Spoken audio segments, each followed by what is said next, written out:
the hell?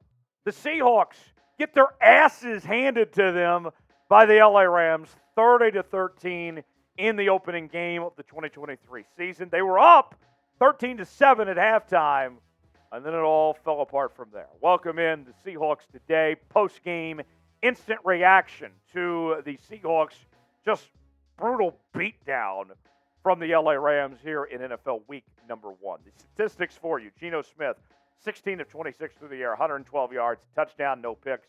Kenneth Walker led the Seahawks in rushing with 12 carries for 64 yards. DK Metcalf, one of the few bright spots for the Seahawks, had 6 catches, 47 yards, a touchdown score.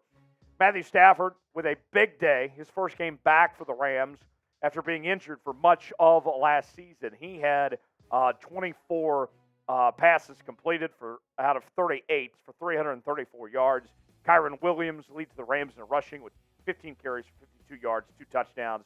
And Tutu Atwell was just a problem for the Seahawks to deal with. 6 catches for 119 yards. Now, the injury front for the Seahawks. This is where things didn't look good at all for Seattle. Tyler Lockett left the game being diagnosed for a concussion. He ultimately ended up coming back in. But the Seahawks lost not one, but both of their starting tackles in this game. Charles Cross left the game with a toe injury. Abraham Lucas left the game with a knee injury. Cross was ultimately carted off the field with that toe injury.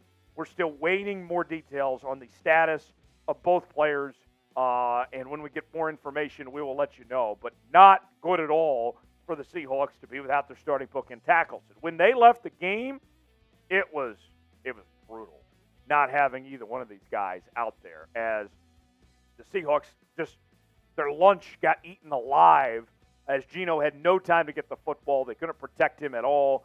I mean, it was just pathetic. And if these guys are going to be out long term, then it is full-on panic mode for the Seahawks in this regard. Folks, even though the Seahawks did not perform well, we still had a fun time on our watch party. Myself, Tyler Smith-Spinney, we were here with you. And we're going to be live for every Seahawks game all season long. So if you missed out on our watch party, don't worry. We have more watch parties to come all season, in addition to our daily news and rumors segments, our live shows that we bring you on Wednesdays as well. If you love the Seattle Seahawks, this is the channel for you. Help us reach our next milestone of 4,500 subscribers.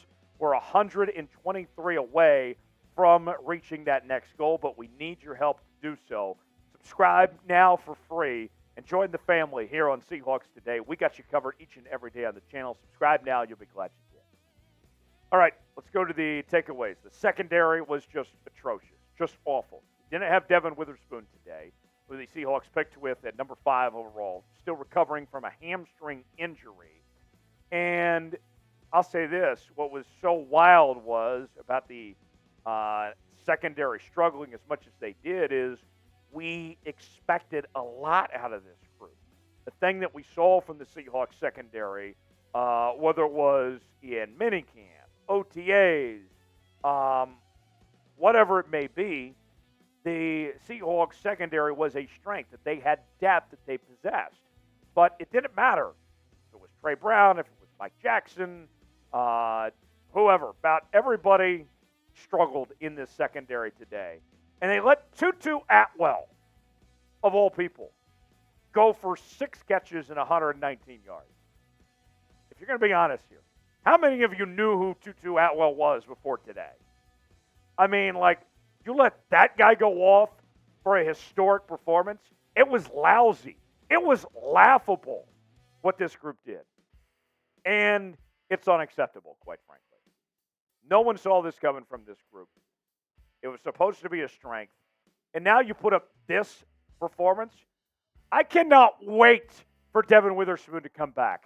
Please, I'm begging. Devin, come save this secondary. Because it was pathetic. And Seahawks fans, you deserve better than what you got today. What's your one-word reaction to the Seahawks loss? That's my one word is pathetic. This was lousy. Inexcusable. I mean, you go back to last season, and the Seahawks did not have a game last year where they played worse than what they did today. Give me your one-word reaction. Let me know in the comment section what your one word is. Number 2, where the heck was the pass rush today? I mean, we spent all offseason with the Seattle Seahawks team talking about the issues in the run defense and how that was an area where the Seahawks had struggled last year, and going into 2023 that they had done some things to take care of the run defense, but it wasn't perfect. Well, the assumption was the pass rush was going to be great. And the pass rush couldn't get to Stafford all day long. Stafford was not sacked one time. Stafford had all day to throw. I mean, like Stafford, he's sitting there in the pocket, and he could have been just reading a book. I mean, he could have been checking text messages from his wife, Kelly, as far as were concerned. I mean, it was just bad. The Rams did not allow not one sack today. I can't believe it. And, I mean, think about this. You spent a ton of money on Draymond Jones. You invested a lot. I just can't believe it. We were so concerned about the run defense all offseason long, and where'd the pass rush go? It blows my mind that it went this way. Today's show is presented by BetUS, the exclusive sportsbook partner of Chat Sports. If you go to chatsports.com/bet, enter the promo code Seahawks125, you will get a 125% deposit bonus. Put $100 down, you get $125 to spend for free at chatsports.com/bet. You can bet on your Seahawks all season long, as well as other NFL action. More games still this weekend, including tomorrow night. I like the Jets to lose to the Bills and the Bills to cover. That's the bet I'm making tomorrow. You can bet on that game as well as other Seahawk action all season long. Chatsports.com/bet. Promo code Seahawks125 for that 125% deposit. Number 3 on our takeaways. The O-line was a major issue without Charles Cross and Abraham Lucas out there. It was a night and day difference. And, I mean, think about this. Those guys, we have spoken a lot about on this program, about the value they bring to the table and how good they were as rookies and how strong their potential is going forward. And what we saw today was the value of their worth, of what the two of them bring to the table. Because without them today, I mean, it was a problem what these two had to deal with and what they were set up with time and time again. I mean, it was just awful. And I got to say, it made me thankful for Charles Cross and Abraham Lucas of what they bring to this team, because there was no going back, essentially, for the Seahawks without these two, that once these guys went down, they never really had a chance. I know the stat sheet will say that Geno only got sacked twice, but he was under so much pressure in that second half that doesn't tell the whole story of what he had to deal with, of the pressure that was coming from both sides. So if Cross and Lucas are out long term, I'm going to be real with y'all. And I hate to be the bearer of bad news, but this is just the truth. Okay? And I tell you here on Seahawks Today, not necessarily what you'll want to hear, but what you need to hear. If Cross and Lucas are out long term, the Seahawks cannot and will not compete at a high level this season. You can write off the Seattle Seahawks if both guys are out long term. Now, if they come back, if everything's okay, if it's only a short-term thing, then everything's okay. But if you lose both of them long term, the season is essentially over before it starts. Who was the Seahawks MVP against the Rams today? I do have some bright spots to get to. There aren't a whole lot. There are a couple. I'll explain those here in a second. But who's the MVP today? Chime in and tell me what you think in the comment section. Today was a much-anticipated return of Bobby Wagner to Seattle in a Seahawks uniform for a regular season game. Bobby was great. Bobby did exactly what Bobby does. And, I mean, the guy delivers. He's something special, the future first ballot Hall of Famer. I mean, he did his part. Bobby was great. But he can't do everything by himself.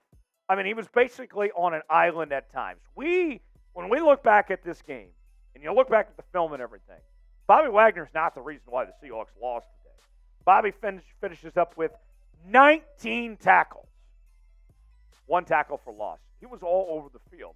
Could you imagine if Bobby wasn't out there today, how things would have gone? He had no help. Someone's got to step up. Bobby can't do everything. 19 tackles, just insane. Credit to Bobby Wagner. It's hard to imagine what this defense would have looked like without him. It would have been even worse. Finally, DK Metcalf. DK, still great. DK, I'll say this. We've talked a lot about JSN and, even Tyler Lockett, Jake Bobo, and these guys. DK still reminded us how great he is and just the way that he looked physical out there. Even though he kind of went away in the second half to an extent. I mean, every time they got him involved, he was a huge part of this offense. 3 catches, 47 yards, had a touchdown grab. DK was really good. And I hope we see more of that from DK throughout the season. He continues to take that next step to be an elite receiver in the National Football League. There's no reason why DK shouldn't be a top 5 receiver as far as I'm concerned. So, there you have it. That is our complete and total post-game reaction. The Seahawks fall to the LA Rams 30-12. Wasn't a good showing at all. What's your confidence level where the Seahawks team stands right now? I'd be lying if I said I wasn't concerned right now. Scale it for me in the comment section 1 through 10, where your concern level is for the Seattle Seahawks. Let us know what you think. Subscribe to the channel. I mean, even when times are tough like today, we still find a way to entertain you and have a great time. Subscribe now. We'll see you next time here on Seahawks Today. Better days ahead. I can promise you that.